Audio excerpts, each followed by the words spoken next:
Hey everyone, and welcome to today's Explainer. We're diving right in, taking a totally impartial, deeply psychological look at the profound weight of a famously ancient text, Genesis 3:9. Now, we're not just treating this as some dry history or standard theology. No, we're going to unpack this whole thing as an absolute masterclass in human psychology, the mechanics of guilt, and the unbelievable power of just one single question. Okay, let's dive into this by starting somewhere you probably wouldn't expect. Picture it. A hotel ballroom down in Florida. It's 1973. The Watergate scandal is absolutely raging, and President Richard Nixon is right in the middle of a live televised press conference. Out of nowhere, a reporter asks him this seemingly polite, measured question about his personal wealth. Basically, did he ever gain any undue profits? It wasn't even a direct accusation, but man, it was a piercing question that just completely exposed his internal panic. Instead of answering calmly, Nixon completely tenses up, goes into this rambling explanation of his finances, and then, completely unprompted, blurts out his infamous line, "I'm not a crook." Now, what's literally fascinating here is the actual definition of the word he chose. A crook originally refers to something that's, well, bent, right? Not straight. And by extension, it means someone who's dishonest or a swindler. The grand historical irony here is that Nixon's highly defensive, totally unprompted denial to a simple question is what actually sealed his legacy. By frantically trying to prove he wasn't a crook, he cemented himself in the public memory as exactly that, someone bent and dishonest. But hey, we don't have to be a president caught in a massive scandal to relate to this feeling, do we? Just think back to that universal, heart-pounding panic of childhood.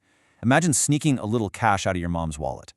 Later on, she's digging through her purse and innocently asks, "Hey, did you take money from here?" If you're innocent, the question literally means nothing. But if you actually did it, oh man, your heart just starts pounding out of your chest. Your mind is racing like, does she know? Should I confess? Why did I even do this? A remarkably simple question just totally shatters your composure. And that brings us to a huge takeaway. Questions possess the psychological power to expose the hidden reality of the human heart. See, we normally think of questions as just, tools to gather missing facts. But the most powerful questions out there aren't looking for data at all. They act like mirrors. They force us into this sudden, inescapable self-reflection. And understanding that psychological reality, that is the absolute key to grasping the oldest recorded question in human history.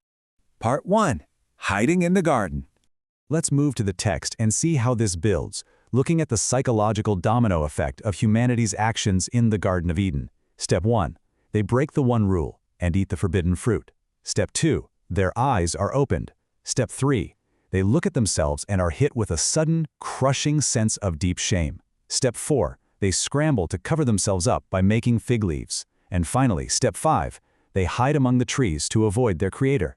Now there's a brilliant and frankly tragic irony in how this whole sequence plays out. The serpent promised that if they ate the fruit, their eyes would be opened and they'd basically become like God, possessing ultimate wisdom. But the reality? Well, their eyes were definitely opened, but they didn't magically see divine wisdom. Instead, they were hit with this unbearable awareness of their own failure, their personal lack, and their deep shame.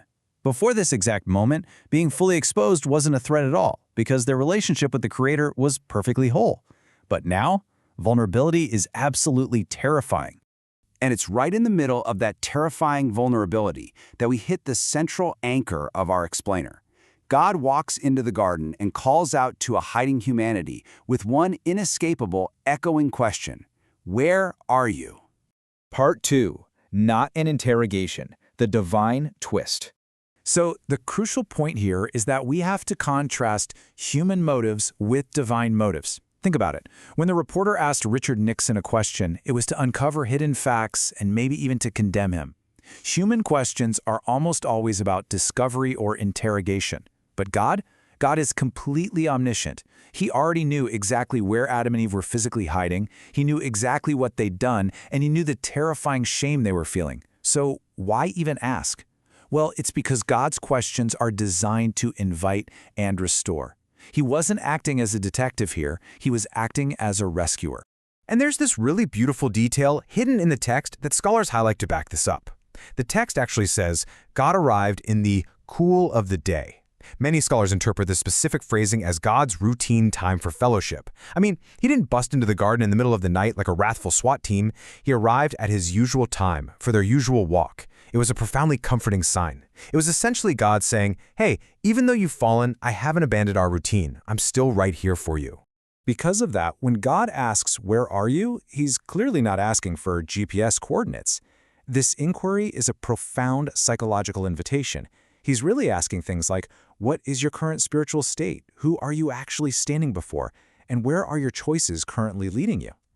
He's gently forcing Adam and Eve to step out of the shadows, look in the mirror, and honestly evaluate the brokenness of their own situation.